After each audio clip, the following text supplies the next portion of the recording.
Welcome everybody to another episode of Positively Trek. I'm one of your hosts, Dan Gunther. With me, as always, the wonderful Barry DeFord. Barry, how much do you wish you were flying home from Vegas today? To some degree, I can say very much so, but also the melancholy one feels when saying so long to your friends for another year or indefinite period of time. This is sort of the hard part, and shout out to Thad out there, Tyrannicus on the Twitters and whatnot.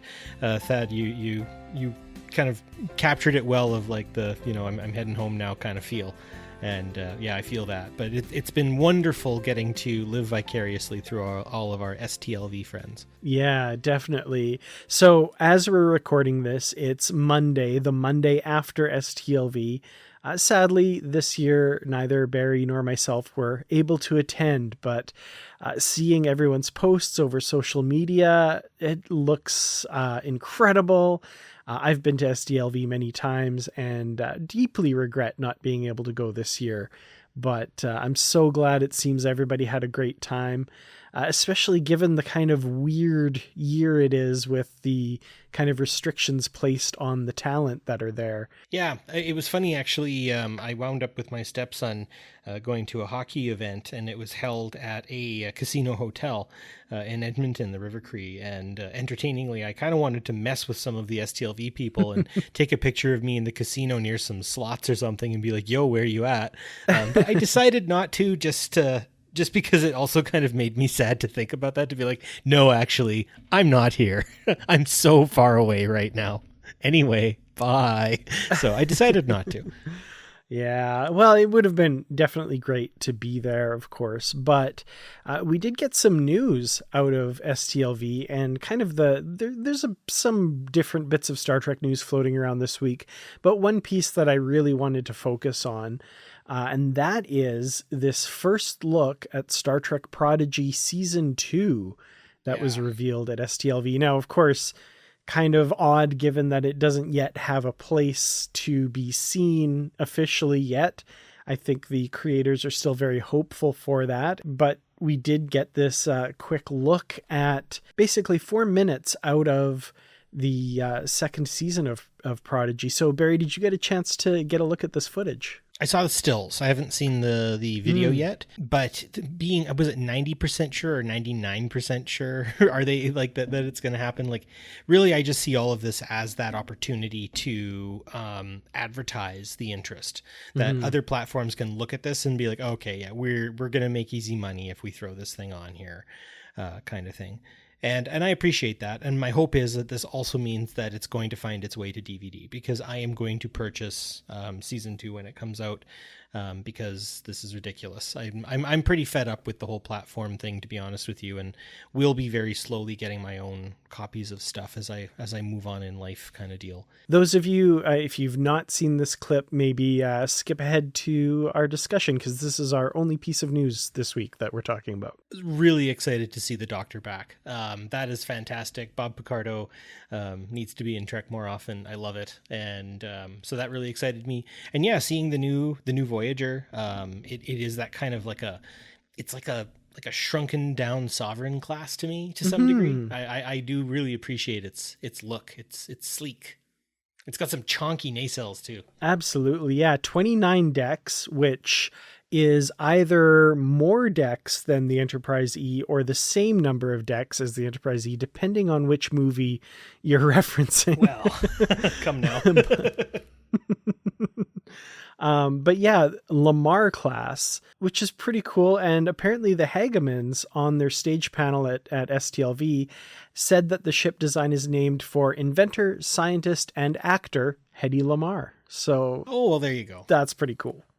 That is really cool. No, it's a good little nod to Star Trek fandom, giving us something that I think we feel very strongly about. We want to see this series. It's already made. Come on, right? Like, I was looking at some of our old episodes, outlines and stuff, and I was far less convinced that we were going to see Michelle Yeoh coming back, and now she's doing, the little tiny mini movie sort of thing.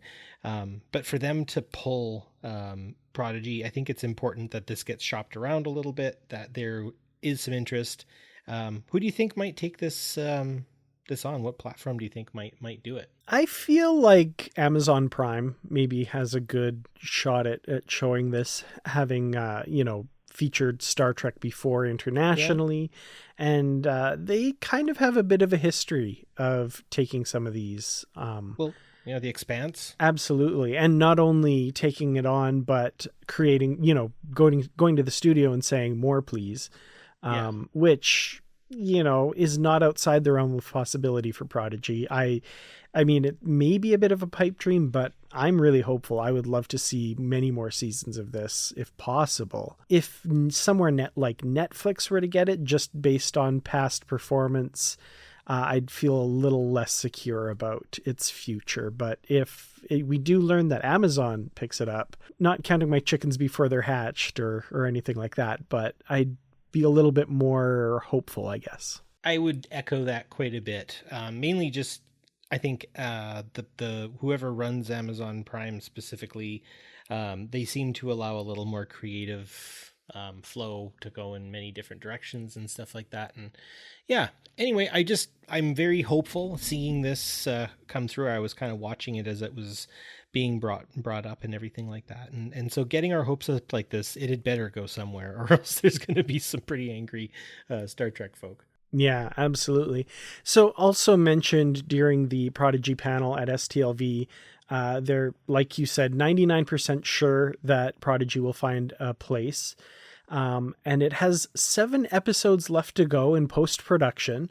So 7 out of not 10, like other seasons, 20. That's a huge number of episodes. And they're expecting to complete that around Christmas of this year. So they're working on it. They have money from Paramount to finish the series. So, I mean, they're not going to be investing that money if they're not fairly certain that they're going to get a return on that by some other streamer buying the rights to it. No, it's good news. Well, like I said, that's kind of all the news that I really wanted to talk about this week, because I'm really excited to get into our discussion.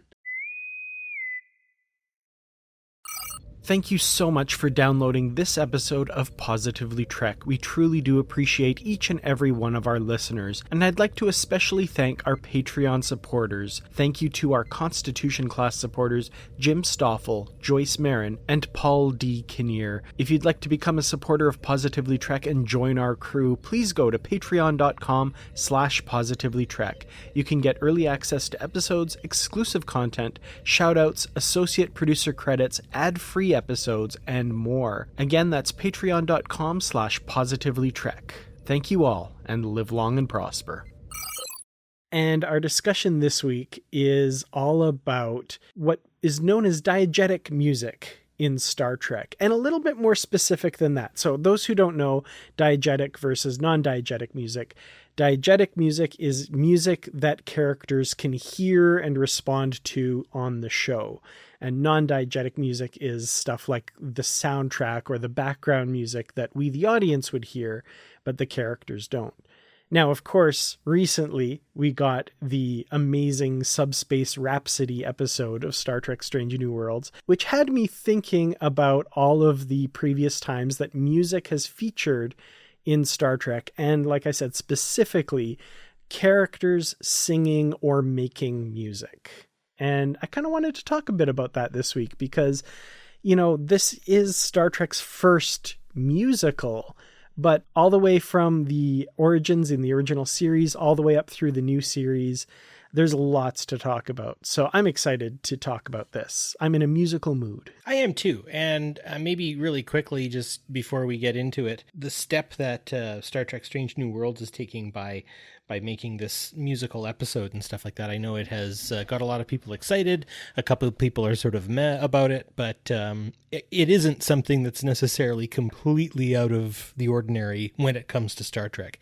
And getting to sort of do a little homework, Dan, you did sort of the preliminary, you gave a pretty good list of songs to check out and to reminisce on. And yeah, I mean, Star Trek is actually remarkably musical. Yeah, from very early days as well. So Celia Rose Gooding's Uhura played a big role in this recent episode, And I think the earliest bit of singing that we can find in Star Trek comes from Uhura, the original Uhura, Nichelle Nichols, all throughout Star Trek, the original series.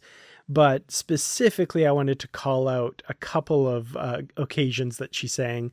Charlie X, which... Charlie's our new darling. Charlie's our new darling, as well as, that great collab with Spock, the grinning Spock as he plays his Vulcan harp. Yeah. And then, of course, The Conscience of the King, where she sings Beyond Antares over the Enterprise's comm system. Beautiful. That one really feels a lot like that part of it. It feels very much like a sailor, right? Like a real person singing on a sail ship, and everyone just sort of in a quiet repose listening to this extremely talented person. Also very 60s too. You can really feel the jazz in Nichelle Nichols' voice. Would have been cool to see her, really, like, I know she did a few concerts and stuff like that. I would love to have seen that. Mm-hmm. And that's actually something that our current Uhura, Celia Rose Gooding, has in common with Nichelle Nichols, Yeah. a pretty storied singing career besides her acting. So Yeah. very cool. And a nice little legacy to kind of continue with that character for sure. Yeah, definitely. It's good to see how much, again, bringing a black actress to the forefront in Star Trek in such an early time. To us, it doesn't really necessarily seem that high concept, but really it would be, right? The idea that this person is sort of leading the music, people are listening, people are engaged, people are interested, and she's a bridge officer, Mm-hmm. So again, I think music has always been a really good way to kind of bring those political messages forward. But I do have to say that the space hippies in This Way to Eden for me are like nails on a frickin' chalkboard. as much as I understand like this and that, and like I'm from like we're 90s kids, and so I say all of this knowing that the other shoe has to drop, but like everything that was obnoxious about the 60s was like rolled up into that one scene in the mess hall when the two of them are, I can't do it. Oh, come on, Barry. Their sound is now, real now. Oh my God. And then Spock comes in with his like harp thing, and he's playing that thing while the lady plays the bike tire. And again, I understand it's all for the effect. It's all the really to get their henchman guy free from the brig and everything else. But like, oofta, wow. It's so 60s. I used to watch Mystery Science Theater 3000. Those of you who don't know, basically picture a crappy movie from the 50s or the 60s, and then superimposed on the movie is like the front row of theater seats, and there's a guy and two puppets in the front who basically make fun of the show the entire time. Mm-hmm. And so I've seen a lot of 60s schlock because of that, and this is just dripping with it. I can't do it. So yeah, oofta. I have to say I didn't actually rewatch This Way to Eden itself. I watched the clips and was done. Yeah, so you're not even on board with gonna crack my knuckles and jump for joy. Got a clean bill of health from Dr. McCoy. Oh man. Also, I think Uhura plays that harp thing better than Spock ever did. Ooh, contentious. Her fake playing is more convincing than his fake playing. I love it. Well, from there, that's kind of the TOS live singing that we get. We get Uhura and the Space Hippies. We revisit it. We don't talk about a lot of films in this. No. Although I just remembered there is one that I forgot that I'm going to have to add to the list later now. See, this happens. Star Trek Generations, isn't it? Star Trek Insurrection, actually. Oh, Insurrection. Sorry, that's what I meant. Oh, yeah. Okay. Yeah.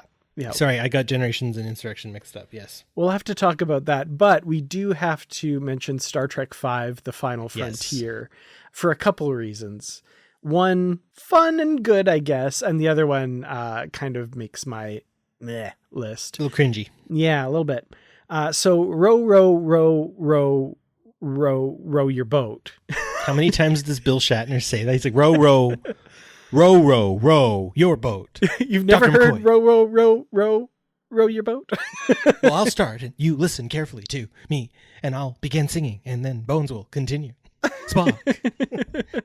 Now, oddly enough, this of the two that I'm mentioning is actually my preferred. I enjoy this. It's fun. Me too. They're getting a little drunk around the campfire and, expecting Spock to jump in when he doesn't, and frustrated, when he doesn't jump in there. And he's trying to ascertain the meaning of the words. And life I liked him better before he died. One of the great lines of that film. Absolutely. Yeah. So that's fun. I enjoy that. They're not accompanied by any kind of music. Actually, at the end, the reprise of Row, Row, Row Your Boat. With that harp again. Yep, Spock with that harp. And Leonard Nimoy is really playing it that time. Mm-hmm. I appreciate that. That's a nice touch for sure. Can I give a quick honorable mention to Leonard Nimoy and his Bilbo Baggins song? I think it needs to be mentioned. If you don't know what I'm talking about right now, you are in for a treat, friend. All you need to do is go on your favorite video playing application on the interwebs and type in Leonard Nimoy Bilbo Baggins and just sit back, relax, and let it just wash over you, because it is the most goofy song in the world. I saw it, the first time I saw that was very shortly after I binged out when I was a kid watching In Search Of, the show that Leonard Nimoy did, and my grandpa, who saw that I was getting scared by the In Search Of shows, I forget how he had it on a video cassette tape because he watched Star Trek. And he was like, and it took him a while to find it, but he was like, do you want to see something absolutely mad? And I'm like, yes. And so he showed me that, and it made me not as afraid of In Search Of. Very nice. Yeah. He would do the old 2 VCR recording thing. And I remember he had a couple of movies in Dr. Zhivago and a number of Star Trek episodes. That's what I remember. Anyways, I digress. No, that's great. Should we mention Shatner's spoken word album as well? Yes. I think, man. She backed her bags last night pre-flight. 0 hour. 9 a.m. Anyway, that's all I'll subject you to of my impression there. Oof. And then go do Zap Brannigan with Futurama doing Lola. Yes. Oh, man. So one other mention from Star Trek V, The Final Frontier, I want to make is Uhura, and I put in Uhura in quote marks here, singing in front of the moons of Nimbus 3 to distract the guards, the sentry people or whatever. Naked, and not actually her singing voice either. They overdubbed with another performer. So... feels kind of gross and exploitative, and isn't even Nichelle Nichols singing. So yeah, that's kind of an in my book. Give that one a pass. Yeah, just move on. And I know there'll be fans of it, but definitely didn't leave the best taste in my mouth personally. No, and it gets kind of like two poles of a magnet. The other bit with singing Row Your Boat and everything, it is very sweet to see the banter between Bones McCoy, Bones Spock and Kirk. It is charming to see, and it's happy, and it's a nice little resolution and whatnot. But yeah, the other piece is, I don't know, it's Star Trek V. What are you gonna do? Yeah, it's not the best movie. Not really, no. Well, what does God want with a spaceship? What does God need with a starship? I mean, it's one of those films, and I'm going to go on record here. Overall, I generally dislike the movie, but it's got parts that I really enjoy. And I think that, like the marshmallow dispenser. Exactly. And the camaraderie between the three of those characters in those moments, those are nice. But I challenge you to watch this movie again and keep this in mind. When Kirk is not on the screen being awesome, and he's always being awesome in every scene he's in, when he's not on the screen, the characters are talking about how awesome he is. And once you notice that, it gets very annoying very fast. Because it was directed by Bill Shatner. Yep. Whereas when Leonard Nimoy directs, it also gives William Shatner a ton to do. Mm-hmm. Well, let's leave the original series behind and move on to Star Trek: The Next Generation. And when I initially made this list, I was thinking, oh, there's not a lot of singing. It's mostly instrumental stuff. However, as we're talking through this, as I knew would happen, some things are coming to mind, and one of which is not Captain Picard himself, but a doppelganger of Picard singing a rousing rendition of Come Cheer Up, My Lads in 10 Forward to rouse the troops of the Enterprise D. So I forgot that one, showcasing Patrick Stewart's singing talent there. Also in Disaster, he and the kids sang Frère Jacques. That's a really good point as well. Yeah. And in that same episode, we get just a little slice of Geordie LaForge's attempt at Modern Major General. Yes.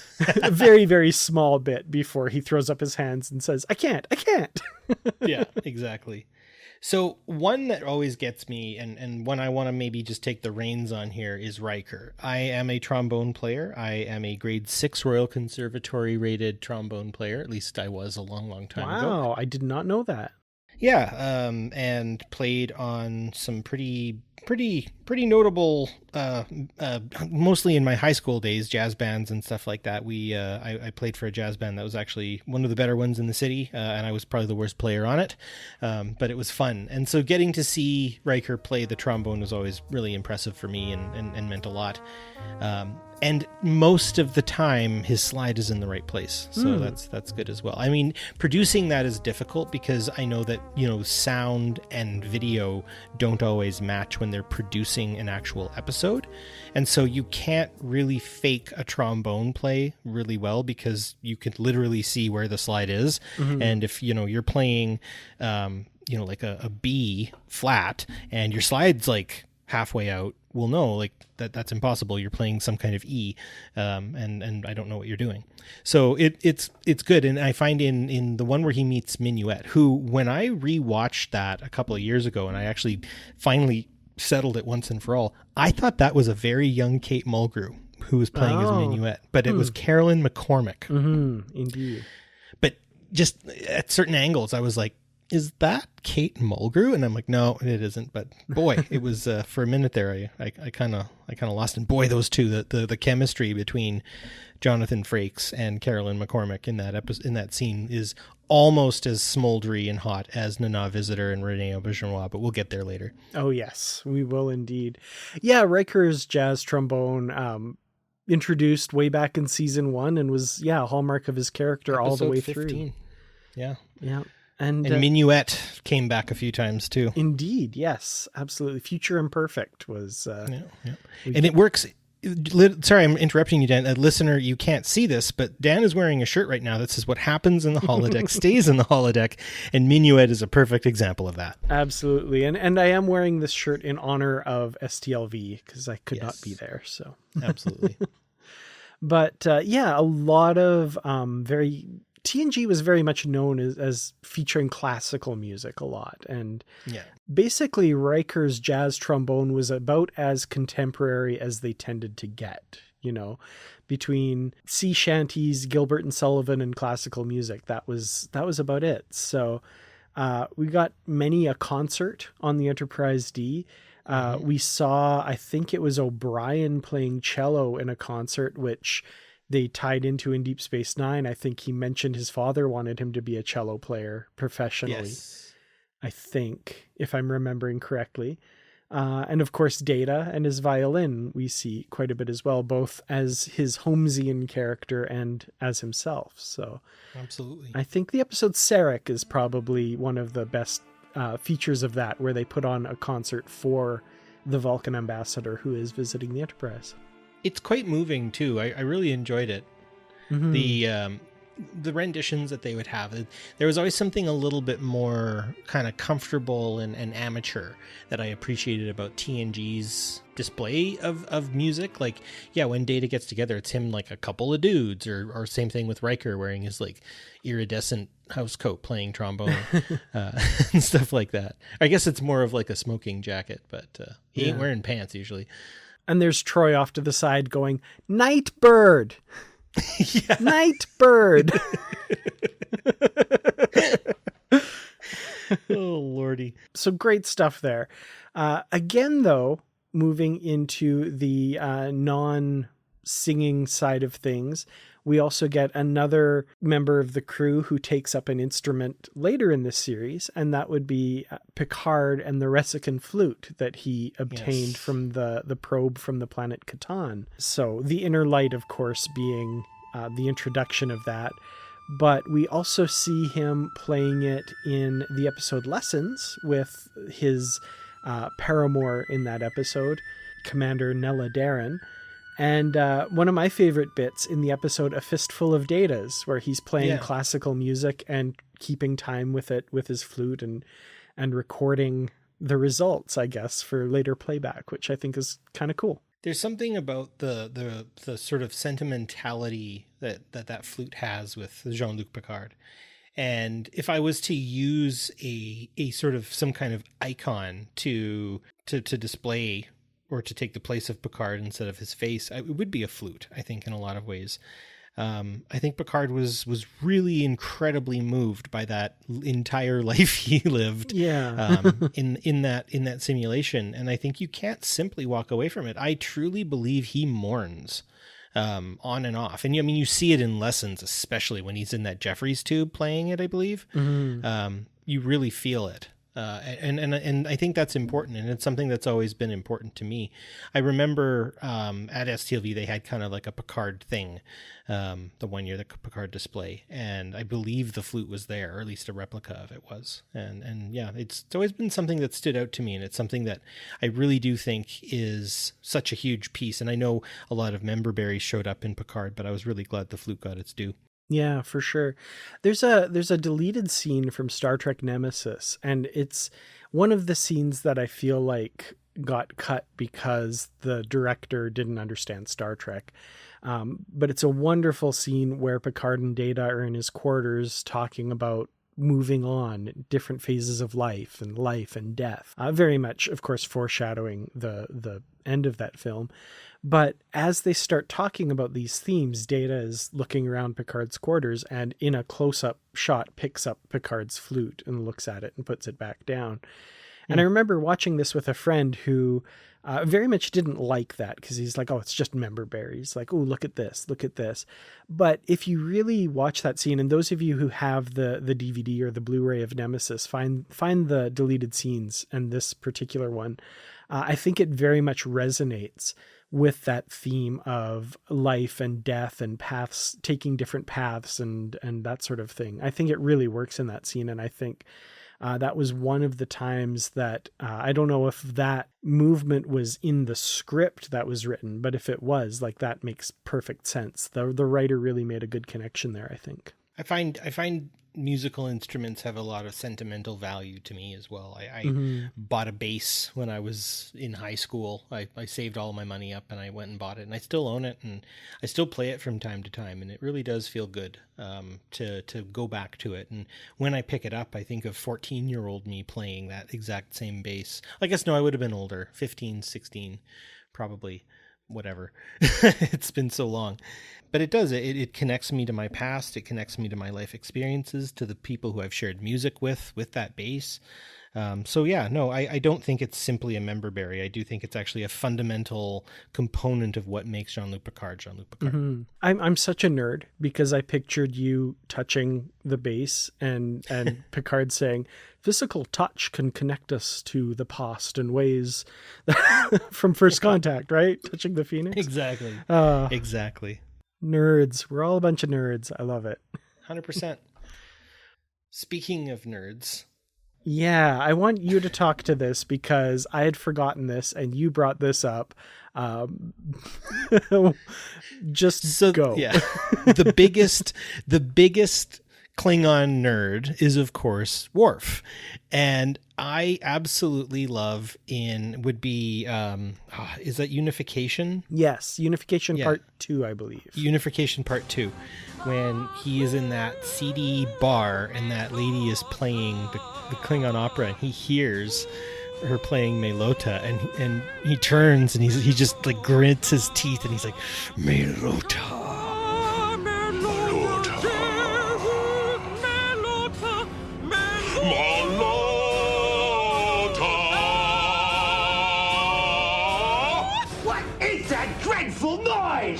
And just the way he says it is, you can feel like, oh, this is one of those Klingon operas that are just full of tragedy and everything goes wrong and everyone falls on their batliths at the end and die honorably with their faces to the battle. And it's just, I'd asked you earlier if you've ever seen It's Always Sunny in Philadelphia, and you told me no. So if any of you have, this really is reminiscent to me. If those of you have seen the show, when Charlie Day is kind of going through a psychosis phase, and he's playing on the keyboard and he's singing about spiders, and everyone's like, "Oh God, here we go."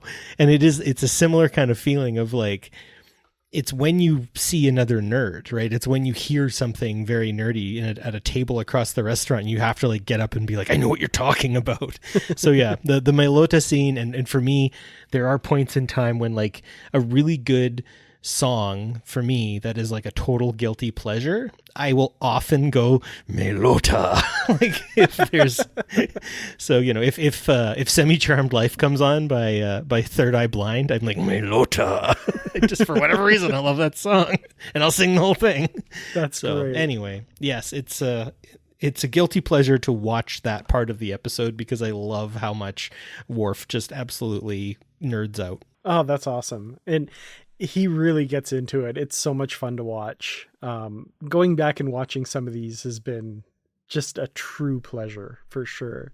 I do have one more to talk about with the TNG crew, and that is, of course, one that I forgot to put on the list and occurred to me as we were talking here.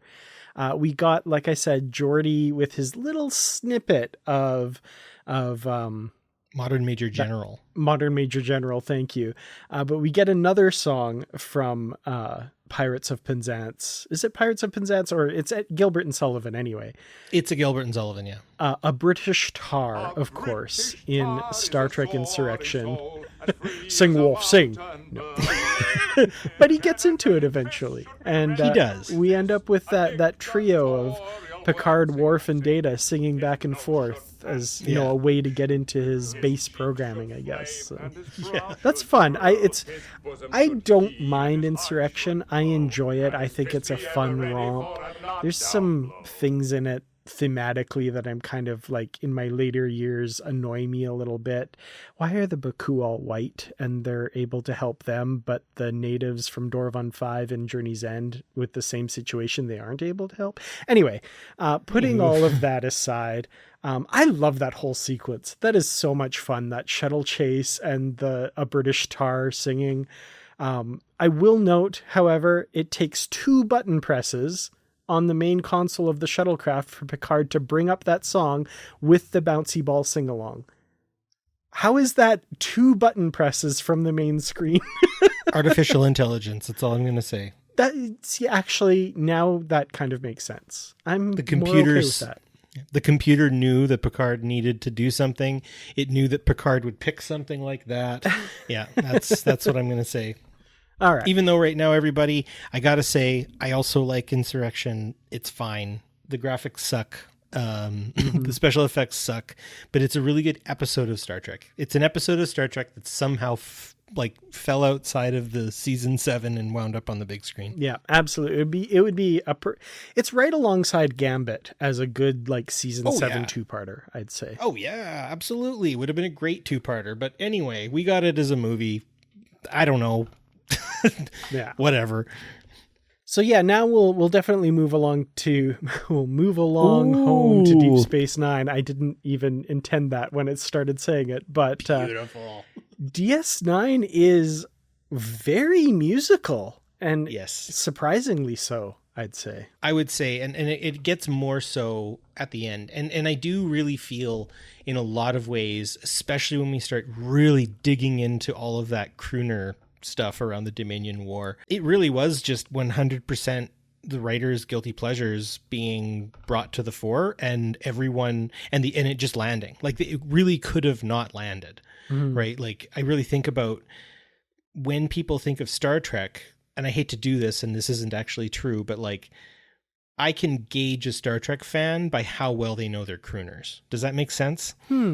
Like, if you really like DS9 and you know Jimmy Darren, then you're gonna know, you know, obviously the Rat Pack. You're gonna kind of have a bit of an inside on that kind of Vegas style music, and I do think that it really was just something that they took a shot at, because I think a lot of writers and a lot of people on set must have liked it, and it just so happened so did we.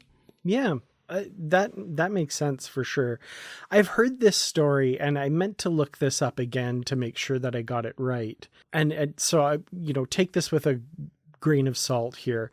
But what I had heard was that Frank Sinatra Jr. kind of went to them and said, "I'd love to be on Star Trek." And they thought about like, oh, let's create this lounge singer character. And they kind of presented it to him, and he was like, "No, I wanted to be like an alien under a bunch of makeup." And they're like, oh, I see. And so that didn't really work out, but they had created this character. And so they got Jimmy Darren to play the role, much to the delight of myself and Star Trek fans everywhere. And again, I probably have a whole bunch of that wrong. I've heard little bits of that story here and there. I can't remember if that came out of the Deep Space Nine Companion, by Paula and Paula M. Block and Terry J. Erdman, or somewhere else. But that's what I'd heard, and I'd love to look into the veracity of that. Fair enough. I mean, I think like as an actor too, I think Jimmy Darren was fantastic. And then we're getting a little ahead. I want to go back to Move Along Home here in a second. But, obviously he had already had a few dalliances with Star Trek actors in the past, with T.J. Hooker, playing with William Shatner back in the day. I don't know. Most people probably won't say that he's the best or anything like that, but he is 100% my favorite, Vegas style singer. I have actually from the heart a signed copy. Nice. And there are times when I'm driving this, typically when I'm driving alone, I will blare just some of his stuff, because I think he's a super talent, absolute wonderful. And I loved him in the Mirror Universe episode where he goes in guns a-blazing and just, that's it.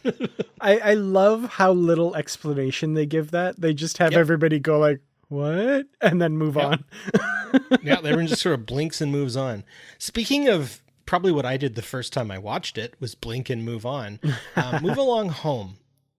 I gotta say, the first time I saw it, I don't think I watched the whole episode. I probably walked away from it. Since then, I have developed a love for it. But Dan, what was your first experience with Move Along Home? How did you react? I loved this episode, and this was from the start. I mean, I was fairly young when I watched it. So I mean, as an adult, I can absolutely look at this hour of television and see why and how it fails on a dramatic level and is not, yada, yada, yada. As a kid, I loved it. It's only a game. Right? I love that. Totally undercuts the entire drama of the whole episode, but I loved it as a kid. And so the musical bit, of course, is the infamous Ala Moraine scene where the little girl is doing the kind of hopscotch type thing. And Bashir says, "Oh, follow her footsteps," and slams into the force field, and they figure out they have to sing the song as well. Yeah. And I just love this because their characters shine so brightly in that scene. And it's season 1, so they haven't developed the characters very much, but Kira is like, Ala Moraine, count to 4, Ala Moraine. It's so perfect. And then, Dax very kind of road, and Bashir's, not doing much with it. But then you get Avery Brooks, and you get his, just that voice. Yeah. Ala Moraine, count to 4. Ala Moraine, then 3 more. Ala Moraine, then 3 more. Ala Moraine, if you can see. Ala Moraine, you'll come with me. Ala Moraine, you'll come with me. And I'm just like, oh my gosh, this man. Oh, I love this voice. Yeah. And it gave me goosebumps a little bit hearing it again, which is weird because but he puts a little zhuzh in that, and it's appreciated. In some of his monologues, Avery Brooks puts some zhuzh into what he's saying. He is definitely very good at making anything look good. And yeah, I mean, like I said, I've come around to finding Move Along Home to be something of a romp. And again, you know, they're just throwing you're right, season 1, they're throwing pickles at the window to see what sticks, right? Like that's ultimately it. And it's a very high concept episode. It's funny, actually, I went and saw the Barbie movie recently with my family, or actually I think just with my wife. And speaking of high concept that I didn't get the first go around, Move Along Home was the same, but maybe I'll develop a love for the Barbie movie as well over time. But yes, no, it is a weird TV episode. And it's funny, you came over recently to watch some Star Trek, and we watched some not very common Star Trek in front of my family who hasn't seen a lot of Star Trek. So I'm wondering if maybe the next episode I should show them is Move Along Home and be like, see, this is just Star Trek. It's just super weird. And then I'll play them This Way to Eden, or The Way to Eden. And really just turn them off. Yeah. Oof, man. How to ensure a non-Star Trek fan in 2 easy steps. Yeah, exactly. And then play Code of Honor and be done with it. Oh my goodness, yeah. The one other thing, and I mean, this isn't a review episode for Move Along Home necessarily, but I will say it's very TOS. Like, it feels very original series. So, very much so. For better or worse, I guess. They're in a weird 60s funhouse. Yeah. I gotta say, and I watched this one twice over the last little while. If we get into Vic Fontaine now a little bit, I want to quickly divert us over to Nana Visitor. We've already mentioned her. Mm-hmm. When she does Fever, and it's just her hand snapping, and then she goes down and she touches the cymbal, and then it shoots up. She could melt butter with that voice. Mm-hmm. Nana Visitor is a very captivating entertainer. That was a very wonderful little bit there, and I think Odo looked like he was about to boil near the end when she lays on the piano there. Absolutely. I honestly, I've never been the biggest fan of the song Fever. It's just not one that's really kind of bubbled to the surface for me. But her version of it, I have Star Trek soundtracks, and that is on one of them somewhere, because I dumped them all on my computer at some point. So that track is in there, and it is so good. It is by far my favorite rendition of that song ever, which is saying something, because I think that song has been covered, I couldn't even tell you how many times by how many different artists. Mm-hmm. But Nana Visitor singing that song is, and I mean, and part of it is the personal connection I have with Deep Space Nine, and how much that show defines what I think of as great television and great entertainment. But just hearing Kira's voice, Nana Visitor's voice, singing that song, it moves me every time, and I love it. She does an excellent job, bar none. Another honorable mention, though, for me, and I think Frank Sinatra sings it. I like Jimmy Darren's version of "It's Only a Paper Moon" better, and it has everything to do with the eponymous episode, "It's Only a Paper Moon," when Nog is recovering from his injuries after fighting the Jem'Hadar. Mm-hmm. And he's dealing with the fact that he's only got one leg, I think it was, and he's got that prosthetic and all that sort of stuff, but he's really having that PTS. And I really think they did a fantastic job of just getting that feel through by using that song. And so now when I hear the Jimmy Darren version of Paper Moon, I think of that episode and I love it more. So you're right. I mean, music is what we connect it to. And, you know, loving Star Trek for its music it kind of makes sense. Absolutely. There's so many Jimmy Darren songs. This one, "It's Only a Paper Moon," is so good, I think, again, because of that connection, like you say. For the longest time when it was first airing, I was obsessed with his version of "I've Got the World on a String." I just loved it. I just got in a swingy mood every time I heard that, and I loved it. I still do, obviously. I think he's incredible. And even, it wasn't my favorite of them, but the role that the song "All the Way" had in the episode "The Siege of AR 558," and of course, which kicks off that arc of Nog's in season 7, really moving as well, for sure. Absolutely. Can we go too long without talking about when Jimmy Darren and Avery Brooks get up on a stage together? I don't think we can. I gotta say, I was thinking about this. I would shell top dollar, honestly, and I really and truly mean this. I would shell top dollar to get the front table at Jimmy Darren and Avery Brooks just doing show tunes all night. I would be all over that. Obviously, both men are a little more aging nowadays, and I don't think Avery Brooks does public appearances, and I totally respect that. But if I could get into a time machine and convince both men in 1999 to do that for me, that'd be pretty great. Yeah. So I'm going to get on that. This was one, when I first saw it, was so incredible, and I could not believe that this was happening. What a voice. Like the two of them singing together and Cisco doing that gravelly crooner voice for a couple of the lines and stuff. Again, that zhuzh, right? He's so good. And also in the context of the episode, it's kind of fun to try and think of when they cooked that up together, because he's kind of against helping out the holographic character early on because of his personal misgivings about, that period in history for Black people and that sort of thing. Then he comes on board after, Cassidy Yates kind of brings him around. They plan the heist. They do the heist. It all works. Everything gets reset. And then, Captain, if you please. And he comes up on stage, and it's obvious they've rehearsed this.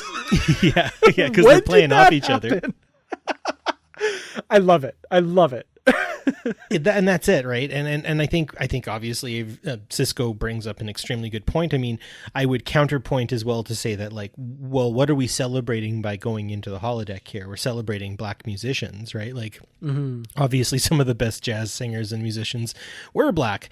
They originated the entire music genre itself, right? So I do think that Avery Brooks does an incredibly good job of bringing that out. And actually, so I'm going to get a little technical here.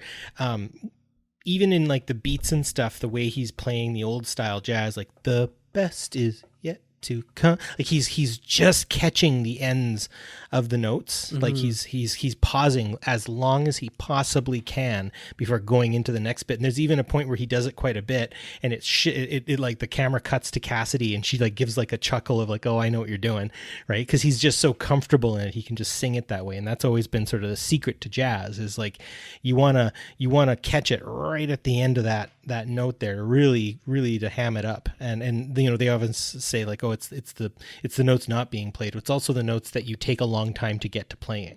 And Avery Brooks is himself a talented musician.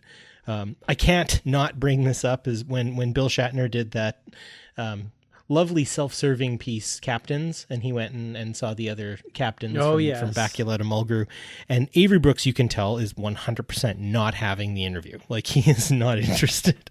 And this is pure conjecture, and maybe it isn't the case, but I do believe that there might have been some cannabis involved on both men's parts when Avery Brooks is just playing the piano over the questions that Bill Shatner's trying to ask him. I love that, because he's like, "Hey, girl, what you doing?" He's not interested in having this conversation. All he wants to do is play his piano. And I'm just like, shut up, Bill. Just sing along. It's beautiful. Yeah, that's awesome. I love it. That's something I need to go back and watch. Let's watch that together. Yeah, I feel like I've never sat through the whole thing, because I feel like when I first watched it, it made me very uncomfortable. Bill's whole shtick, and I don't know. I need to watch it again, because I'm sure I got the wrong thing out of it, but I felt like this is very uncomfortable and I don't like this. And but I want to check that out again, because I do very vividly remember those bits and kind of laughing at Bill's expense a little bit there. Well, and that's it, is you can very much tell Avery Brooks was not taking him seriously at all. And I don't really blame him, to be honest. I'm Team Brooks on that one for sure. Well, we could talk about Vic Fontaine all night. I think the one last little bit I do want to mention is in the final episode, The Way You Look Tonight is just such a defining moment for that series. And a little bit of story that I read coming out of that is that when he sings directly to Nana Visitor, and specifically the line, "That laugh that wrinkles your nose." Of course, she's Bajoran, haha. She apparently wept openly on multiple takes of that, and they had to keep redoing that because she just couldn't hold it together. And yeah, like that makes me feel things deeply for sure. But now rewatching it and seeing that moment and seeing her reaction there and knowing how genuine, the look of joy on her face, but also there's sadness there, and knowing that that's real.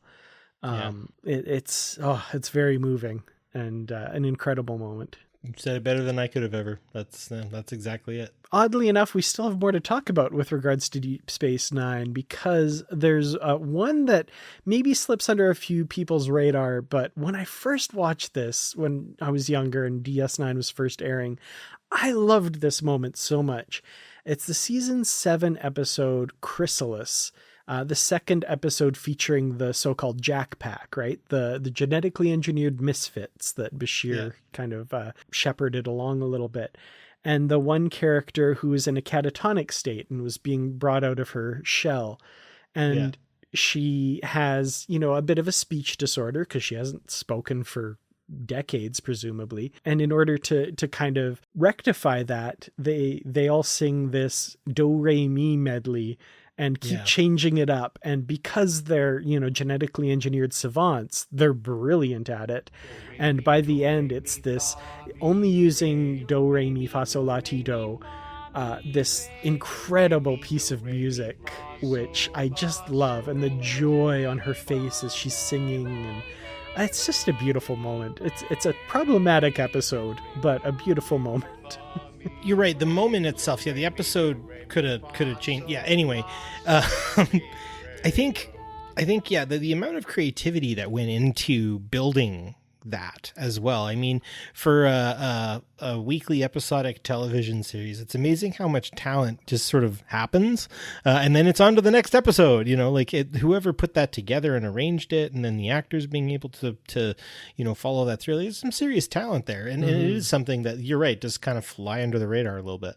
Yeah, it always kind of blows my mind that the actor that played her in that episode is the same one who played her in that first episode, Statistical Probabilities, and she didn't have a single line in that first episode and just sat there the whole time. And then in this episode where she's brought out of that state, she's incredible. Like, what an incredible talent. And crazy that she had so little to do in that first episode. I mean, she had some very physical acting to do as she kind of she's aware of her surroundings, but she never speaks a line. And to hear her voice singing this and it's incredible. It blows my mind every time that, how did you do that casting? That's great. I had that experience a little later on, but I'll bring that up in a moment. Oh, excellent. One last little bit for Deep Space Nine. I think this is something that is featured more across the Star Trek universe, but really found its place in DS9, with the exception of Molota, of course. And that is the Klingon songs, Drinking and Otherwise. Yeah. So The Way of the Warrior has a really great example with Worf singing a drinking song with an old friend. And Soldiers of the Empire, as they're flying into battle, one officer starts thumping on the panel and everybody starts singing this battle cry as they fly into battle. It's so good. It's beautiful, and it is something that really does flesh out the Klingons. Ron D. Moore, my love goes to you, buddy. Mm-hmm. You really built that species, and obviously, right, with a culture, you need to have some kind of music, and it's a familiar kind of music to some degree, but you fall in love with the Klingons more you hear their music. I fully believe that as you get deeper into their stuff, especially through Deep Space Nine, where you start really getting an understanding better of the Klingons, how they react to things, how they act, how they. The Worf is basically the the sort of de facto arbiter of succession every time as well. No, it's wonderful. And so yeah, hats off to Ron D. Moore on that one. Totally. And also just in that particular song, I'll always remember the camera panning across the Klingon bridge as they're singing. And as it gets to Martok, he says, Mashta! In time with the music, basically the Klingon word for engage. And he even does like the Picard hand signal to engage as the camera's moving across in perfect time at the pause in the music. It's so good. Yeah, it's totally badass. Absolutely. Another quick shout out to Ronald D. Moore. Apparently, and again, I need to look this up, but apparently back in the Deep Space Nine days, he was making rumblings about wanting to make a Star Trek musical. So there's nothing new under the sun, folks. These are not new ideas. No, and again, like if it isn't your cup of tea, cool, right? Like, yeah, I mean, I think I have made my point very clear on how I feel about space hippies. So, but anyways, Star Trek Voyager. I want to move us over here because obviously I am not a Voyager completionist. I have to say I really haven't watched a lot of it, and that is to my detriment. Again and again, I am reminded of that because Tinker Tenor Dr. Spy was a hint that I do know of because I had seen that one before where Bob Picardo does his opera and does the amazing response to when Tuvok goes into Pon farr. And he's singing along as well. I thought that was really cute. The dun dun dun dun dun dun. Yeah, La Donna Immobile, but yeah, singing about Vulcan Pon farr. Get me the hypospray. I thought that was really, really wonderful. But then in Virtuoso, holy crap, can Bob Picardo opera? Jeezum crow, that guy is talented.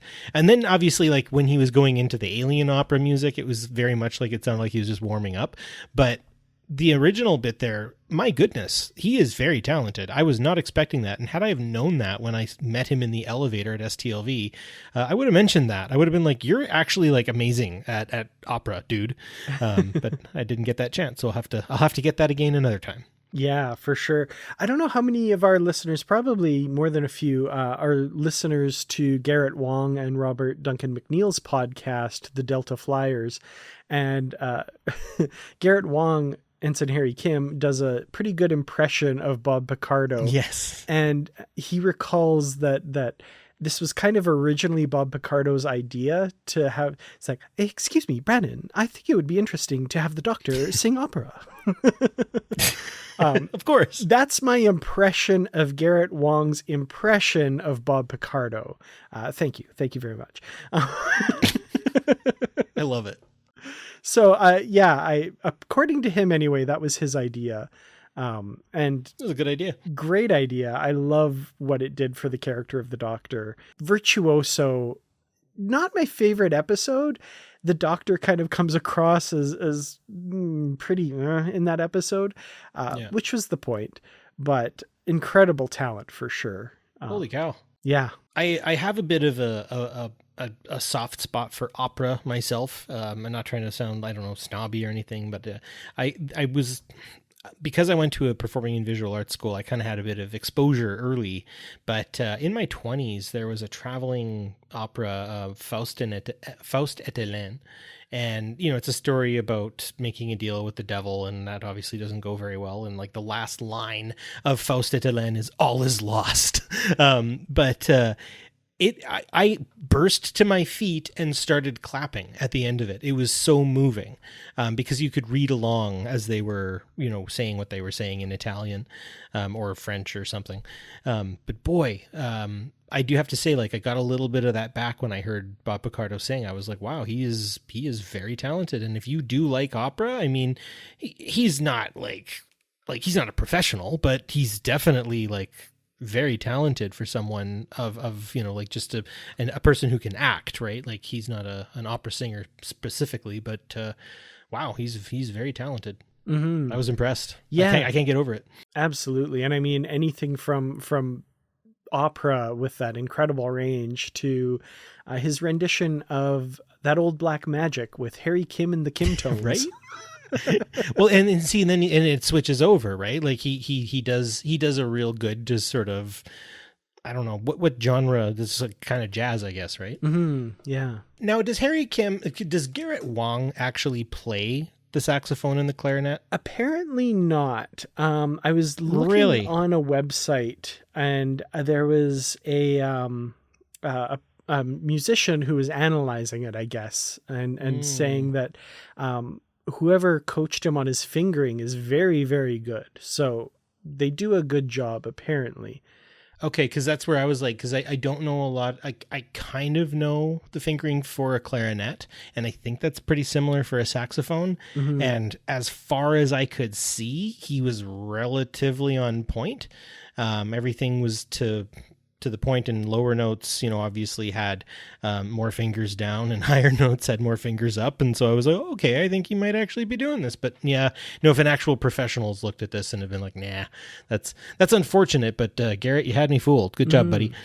Yeah, done his homework and been very Absolutely. well coached. Props. Yeah, absolutely. So yeah, Harry Kim and his clarinet, which later he takes up the saxophone. And according... Oh, God. I know why. Original universe, Harry Kim played the clarinet. The second one played the saxophone. Oh, my goodness. I don't know if that fits in the timeline of things or not, but that'd be funny. Not quite, but I like it. Yeah, no, apparently, and that was from the very first episode. His mom called Voyager because Harry had forgotten his clarinet, but there was no time to go back for it. And of course, then they were thrown 70,000 light years. So he was very far removed from his clarinet, but saved up his replicator rations for a month and replicated a clarinet in season 2 of Voyager. There you go. But then later takes up the saxophone. And as far as I remember from the Delta Flyers, I think that was a request by Garrett Wang to the writers as well, saying, like, can I graduate to the saxophone, please? No, you get the tuba. So, we don't get a lot of it, but I would highlight there's an episode, I think it's the season 5 premiere episode called Night, where Voyager traverses this starless void, and Harry Kim has the bridge watch and composes a piece of music on his clarinet that kind of is a theme for this traveling this empty void. And I think it's called Echoes of the Void, he names it, or something like that. Nice piece of music. Very haunting. It is. Yeah, it's good to see, and it definitely, eventually I will get all my Voyagers in one day. I promise. And I'll give a little shout out to 7 of 9. Sings a little bit, most notably in The Killing Game, when she's playing a World War II lounge singer who's part of a cell of the Maquis, the original Maquis, who are fighting the Nazis in occupied France in that holo program, where she's not herself. She honestly believes she's a part of the program along with the rest of the crew. It's a weird episode. The Hirogen have taken over the ship and decided to cast themselves as Nazis. So, well, there you go. There you go. Yeah, and she does some duets with the Doctor later, which are lovely as well. Star Trek Enterprise. This is a very unmusical group of people over their 4 seasons. I didn't look further into this, but I couldn't think of any times where any of the crew sings or plays music. Nothing comes to mind, and I thought we'd get something either maybe from Trip singing some kind of... He plays the harmonica in one episode. Yeah, some down home Florida song or something. Nothing. And then... it never really comes up. Obviously, the big musical takeaway from Enterprise is Faith of the Heart, the Rod Stewart joint that got a whole second life in the world of Star Trek. Yep, absolutely. So Russell Watson's version of Faith of the Heart, which officially is called Where My Heart Will Take Me, because I guess they had to change the name for the cover. I don't know why. But yeah, the theme music to Enterprise is kind of the standout one there. Let's go on the record here. Let's lay our cards on the table, because every Star Trek fan I know who has seen Enterprise has an opinion about this. What are your thoughts on the opening credits of Enterprise? Drum roll, please. Meh. It's fine. It's fine. I don't know. It sounds like something from the 80s. Because it is. It is very aspirational. Its tone is really off for a space movie. To some degree. It comes from a time though, right? Like it comes from a time, this is shortly after September 11th. There's a lot of that kind of patriotic-y sort of stuff. I see what they were trying to do. And there are points in times where I will sing along to that when it's playing, and there's times that I'll skip it. It is not my favorite piece of Star Trek music by any stretch of the imagination, but I don't love it, but it's fine. Mm-hmm. I didn't like it to start. I hated it for the first 2 seasons. I couldn't take it. I would intentionally go heat my nachos up when that was playing because I couldn't stand it. But yeah, I think my initial reaction was very similar. I didn't enjoy it. I found it very jarring from what we were used to. I'm going to go on the record now and say I really enjoy it now, though. I know it's cool. It's weird, but I really enjoy, maybe not necessarily those exact lyrics and that exact song, but I enjoy what it's trying to do. I enjoy the feeling it engenders in me. And visually, I know this has nothing to do with the song necessarily, but visually, the opening credits to Enterprise might be my favorite opening credits just for the imagery we see and that sort of thing. So I see like the Wright brothers and all that stuff and Yuri Gagarin. Yeah, no, it's very, or maybe they did John Glenn. They probably would have done John Glenn.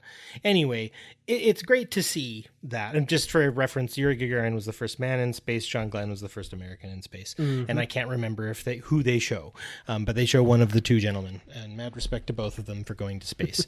But anyways, it's something that I think a lot of people lean into for the sake that it makes other people insane. So there's that too, I'm sure. Yeah. Now, the other question that has to be asked is season 1 and 2 was kind of the original version of that. Season 3 and 4, they added this like upbeat kind of guitar riff over it. Which do you prefer?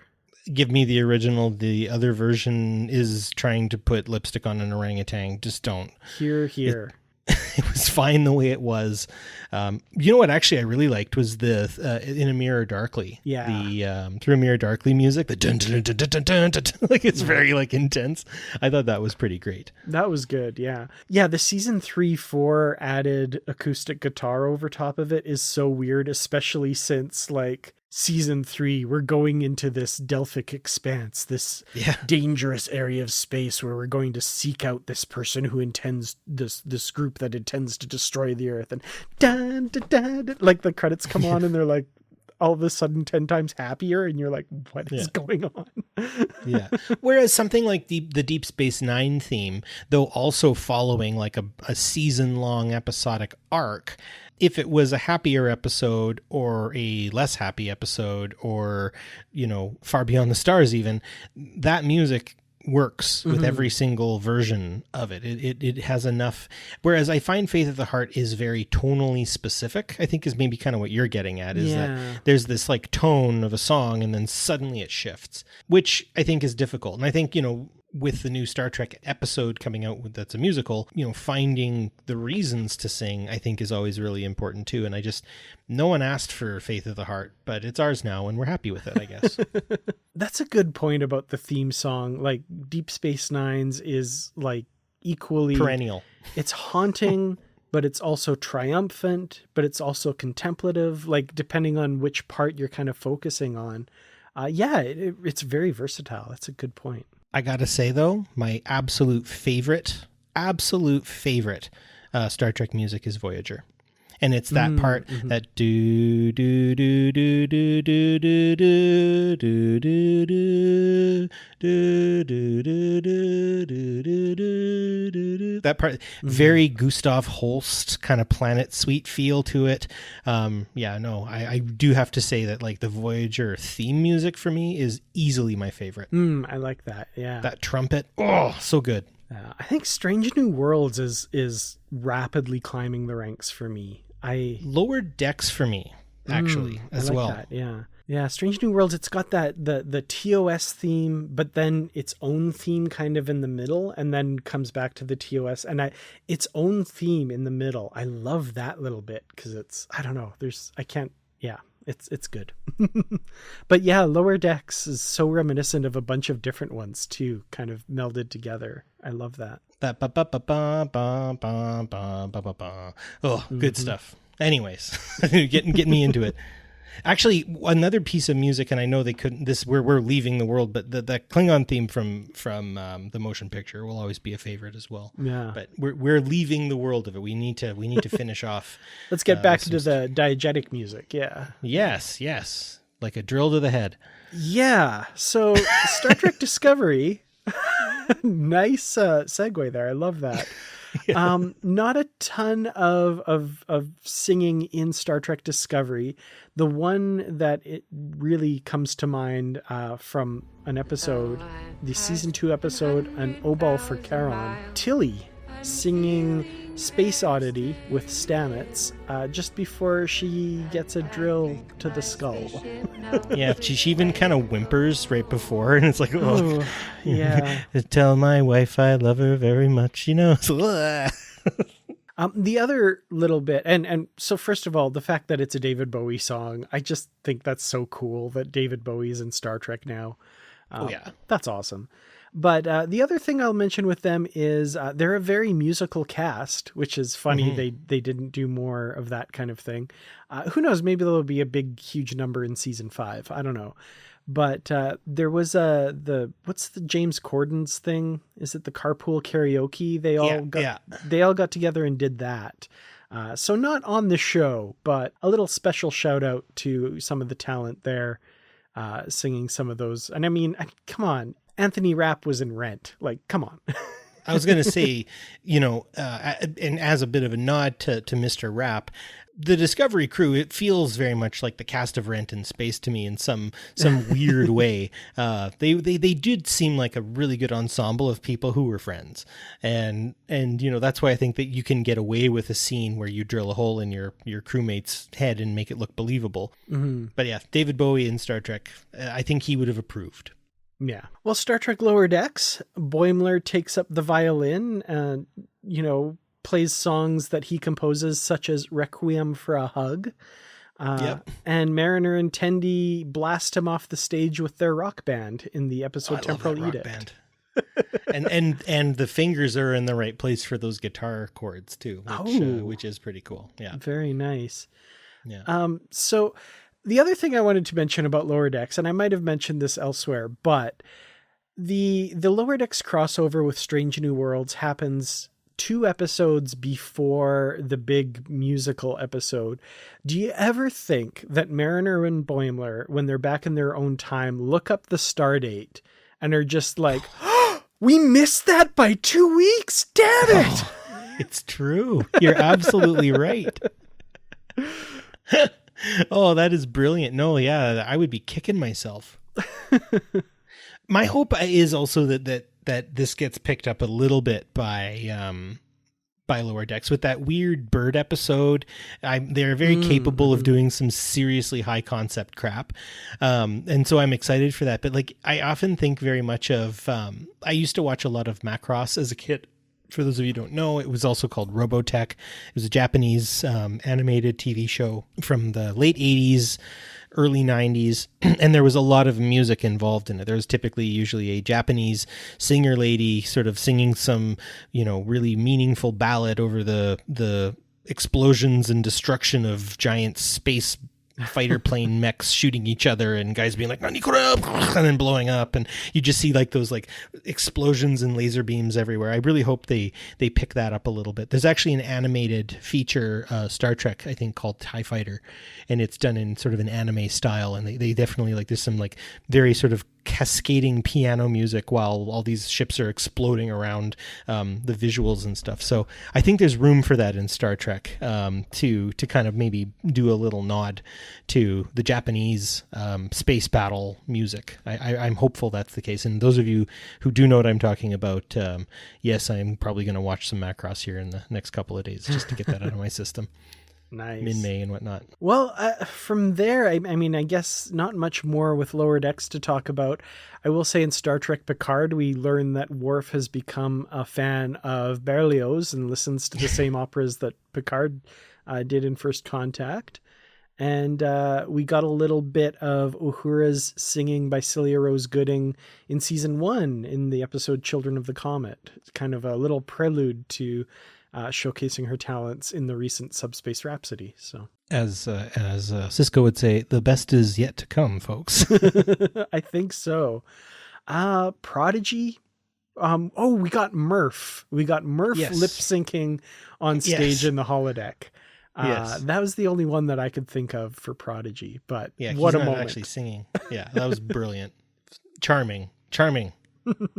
Star Trek in music, I tell you. It's a match made in heaven right there from the very beginning. And, culminating, I guess not culminating. Let's hope not culminating in the recent episode. I think more to come for sure. Maybe not another musical episode like that, but Yeah. there'll be more music in Star Trek for sure. 100%. I think a musical episode, one's enough. Maybe years in the future we could revisit something, but I think this, obviously Buffy did it way back in the day. There's been other TV shows that have done full musical episodes as well, and for the most part they just seem like a fun little romp, and that's what I'm expecting for Strange New Worlds. Yeah. So to rattle off a couple more that just popped into my head so that to head off the comments of people, you forgot. So of course, Data singing Blue Skies in Star Trek Nemesis, one of the good moments from that movie, I think. I enjoy that. The reprise of Blue Skies sung by Isa Briones in the season 1 finale of Picard, a wonderful moment. And I can't believe I forgot this, Agnes Girardi as the Borg Queen singing in season 2 of Picard. How desperately along with forgotten Patrick Stewart's wife in that same scene earlier. Right. So there you go. Yep. Fair. Yeah. Q plays the trumpet on the Enterprise bridge at one point. What else did we miss? Messily, there is a mariachi band on the bridge very briefly. Yes, that is true. Yeah. I'm sure we've missed more, but those are definitely the most memorable ones for me. Well, Dan, there's a place you can go if you want to tell us that we've forgotten something fundamental to the musical history of Star Trek, and that is the Positively Trek Facebook page, where you rarely see me, but I am there in spirit quite a bit, and when I do show up, I try to engage as much as I can. But Dan, you're on there a whole ton. Yeah. So that is probably the best place to find us, isn't it? Absolutely. Yep. The Facebook page and the discussion group, the Positively Trek discussion group for sure on Facebook. Yes, that's the word. We do have a page as well. You can like that. We don't post, we post new episodes there, but the discussion's all happening over at the other place. So that's the one. The other thing you can I don't do, social media well, sorry. No, it's all good. The other thing you can do, of course, is email us, positivelytrek@gmail.com. We will read your email for sure. Get a hold of us there. If you have any thoughts that you'd like to share, we will read them. And with your permission, we may read them in a future episode if you would like us to share your thoughts. So that's it for us. This was a heck of a lot of fun. I love music in Star Trek. I'm not a talented musician by any stretch of the imagination, but I sure gosh darn do like listening to it. So I don't play as much as I would ever want, and so it's nice to hear talented actors sing and croon to me. Well, thank you all so much for listening this week. We will be back with another episode soon. So until then, stay positive.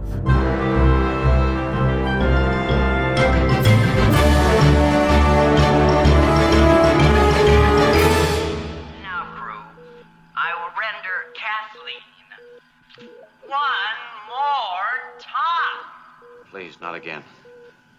I'll take you home again, Kathleen.